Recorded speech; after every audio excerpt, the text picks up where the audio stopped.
In the summer of 1945, Japan was dying, slowly, painfully, and inevitably. American submarines had strangled its shipping lanes. Factories stood silent for lack of fuel.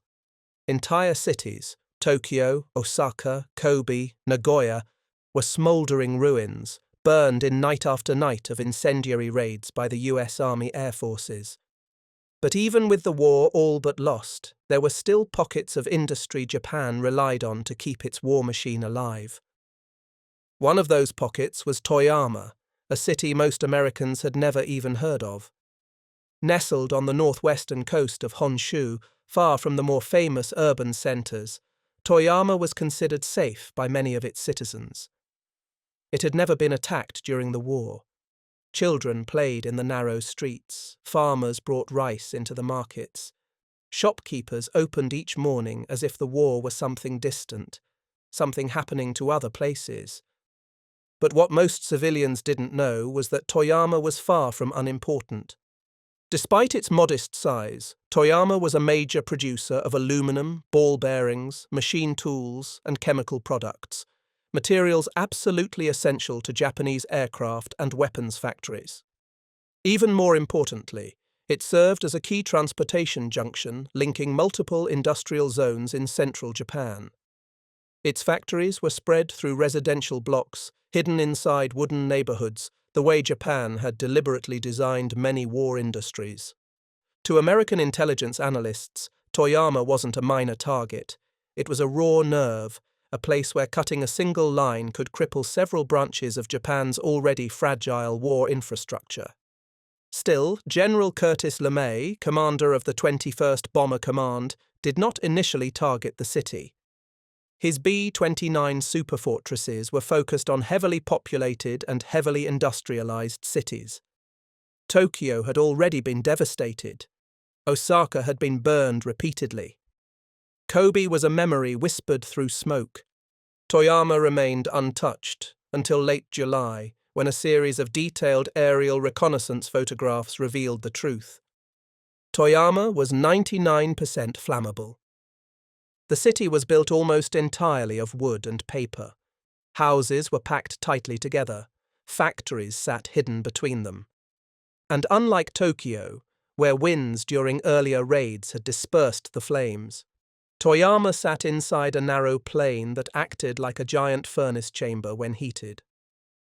LeMay understood immediately. Toyama was the perfect target for a concentrated incendiary attack. The plan was brutal in its simplicity. Instead of sending dozens of scattered waves, he would launch one massive concentrated force, 173 B-29s, dropping incendiaries in a precise rectangular pattern over the center of the city. The raid would last minutes, not hours. The firestorm would do the rest. On July 31, 1945, Toyama slept peacefully, unaware that hundreds of bombers were gathering on the runways of Guam. The city had no radar defenses, no anti-aircraft battalions, no night fighters. Its people believed they were too small, too distant, too irrelevant to be attacked. They were wrong. Shortly after midnight on August 1, 1945, the first B-29s lifted into the sky. Their engines rumbled like distant thunder. The pilots had their orders. Toyama was to be erased as quickly and completely as possible. The city's fate was sealed. Its people just didn't know yet. On August 1, 1945, the first formation of B-29 superfortresses appeared over Toyama. The city's residents, waking to the distant hum of engines, didn't quite understand what was coming. Toyama had never been attacked before. Many assumed the aircraft were heading somewhere else, Tokyo, Niigata, Kanazawa. No one believed their small industrial city was the target of the largest single incendiary strike ever directed at one place. But General LeMay's strategy was simple. Hit Toyama fast, hit it hard, hit it everywhere at once. Toyama's entire urban area, over 99% wooden, was only a few miles wide. A perfect kill zone. The lead bomber, flying at low altitude, dropped strings of bright magnesium flares. They drifted downward like glowing ghosts, creating cross-shaped markers that outlined the bombing grid. Below, people spilled from their homes, confused and terrified. They stared upward at the floating lights and the black silhouettes of aircraft thundering overhead. 10 seconds later, the first wave released its payload. Hundreds of M69 incendiary bomblets tumbled downward. Designed to break open upon impact, they released streams of burning jellied gasoline that clung to everything it touched: wood, tatami mats, paper walls, human skin. Entire blocks ignited instantly. Fire raced across rooftops faster than people could run. Within the first 3 minutes, the flames leapt from house to house like a living creature. The second wave arrived almost immediately behind the first. These B-29s flew in disciplined lines, dropping cluster after cluster of incendiaries in a tight pattern. Their mission brief was clear: create a firestorm, saturate the city. Within 5 minutes, the fire ignited Toyama's industrial district: aluminum mills, machine shops, chemical plants. Heat from the compounds fed the flames, causing explosions that sent shockwaves across the city. Telephone poles snapped, roofs collapsed, windows shattered, spraying glass shards like shrapnel. The firestorm grew so powerful that it created its own weather system. The rising column of superheated air generated winds of more than 80 kilometers per hour. These winds sucked oxygen into the burning core of the city and pulled debris upward like a tornado of flame. People trying to escape found themselves dragged toward the inferno. One survivor later described it: "The air itself was burning. We could not breathe." Within 10 minutes, a third of the city was engulfed. Entire neighborhoods vanished in expanding rings of flame. The B-29s flew their pattern with mechanical precision. Each aircraft dropped its load over a specific grid, then banked away for the next wave to enter. Pilots watching from above were stunned at how fast the fires expanded. The city below was no longer a city. It was a single sheet of flame, stretching uninterrupted from the river to the foothills. The bombing itself lasted only 23 minutes. By the time the last B-29 released its final load, Toyama had ceased to exist as a functioning urban area. More than 95,000 people were left homeless. Firefighters never reached the center. Their hoses melted before they got near. The Japanese government would later estimate that 99.5% of Toyama was destroyed, the highest percentage of any city in the war. The B-29s turned south and vanished into the night. Behind them, Toyama burned like a second sunrise. Less than half an hour after the first bombs fell, Toyama was no longer a city. It was a burning crater of wind, fire, and collapsing wood. The flames rose hundreds of feet into the air, forming a massive fire column that could be seen from the Sea of Japan. The night sky glowed orange. Embers drifted kilometers away, landing on farms and rice fields and setting them ablaze. For the people still alive inside Toyama, escape was almost impossible. The firestorm intensified with terrifying speed. As the flames consumed more oxygen, the atmosphere responded like a giant lung collapsing inward. Winds roared through the streets, pulling people off their feet, dragging debris, dust, and chunks of burning wood toward the center of the city. Survivors recalled that the heat was so intense it felt like opening a furnace door. Those caught in the open found their clothes igniting before the flames even reached them. One resident wrote years later, "The fire chased us. It moved faster than we could run. We could hear it roaring like an animal." Families fled toward the river, the only path that wasn't already burning. Hundreds waded into the shallow water, pressing soaked cloths to their faces, trying to breathe through the smoke. Children screamed for their parents. Elderly residents collapsed on the riverbanks, overcome by heat and smoke. Toyama's industrial zones were the deadliest. Aluminum warehouses burst into white-hot flame. Chemical plants erupted in blinding flashes, creating poisonous clouds that drifted over the residential districts. Ball-bearing factories, filled with oil and machine grease, became raging furnaces. Entire neighborhoods died in seconds.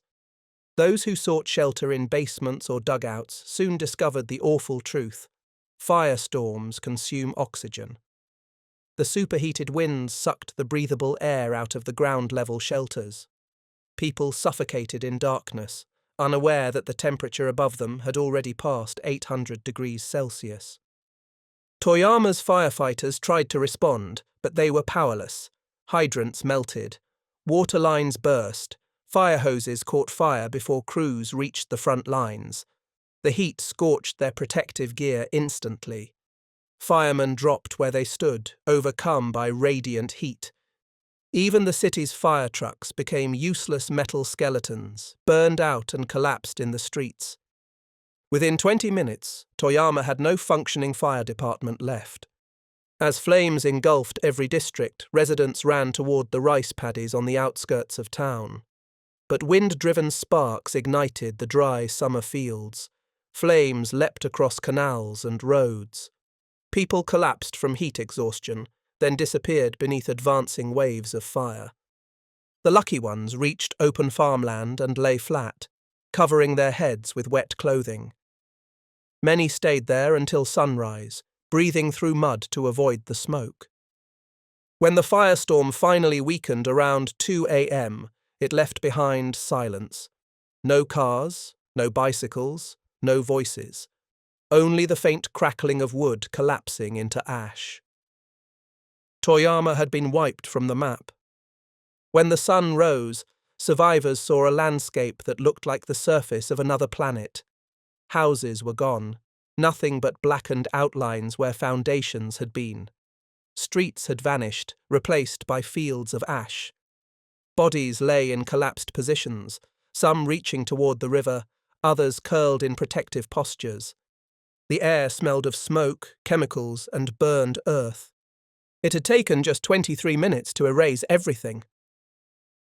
When dawn finally broke on August 1st, 1945, the survivors of Toyama emerged from the riverbanks and farmlands like ghosts, soaked, shaken, burned, and barely alive. The early morning light revealed a sight so devastating that even veteran Japanese civil defense workers could not comprehend what they were seeing. Toyama was gone, not damaged, not partly destroyed. Gone. More than 99.5% of the city had been erased, an almost unimaginable level of destruction unmatched by any other air raid in the war. Streets had disappeared under layers of ash. Entire districts had collapsed into charred rubble. Landmarks, temples, schools, workshops, everything recognizable, had turned to black dust. Many survivors later said they could not tell where their own houses had once stood. The firestorm hadn't just burned buildings, it had erased the very outlines of the city. The area where Toyama's downtown once stood was an empty wasteland of twisted steel, glowing embers and collapsed rooftops. Telephone poles were reduced to charcoal stalks. Manhole covers had melted into the street. Bicycles appeared as warped metal husks embedded in the ground. In the residential districts, entire families lay where they had fallen, some caught by flames, others suffocated by smoke. Many bodies appeared unburned, but all life had been drawn from them by the firestorm's supernatural heat and the sudden vacuum of air. Survivors later described them as sleeping statues. The official death count was never fully recorded because Toyama's records burned with the rest of the city. Historians estimate between 2,000 and 3,000 people died in the raid, with tens of thousands more suffering injuries ranging from burns to respiratory damage. But the number of homeless was staggering.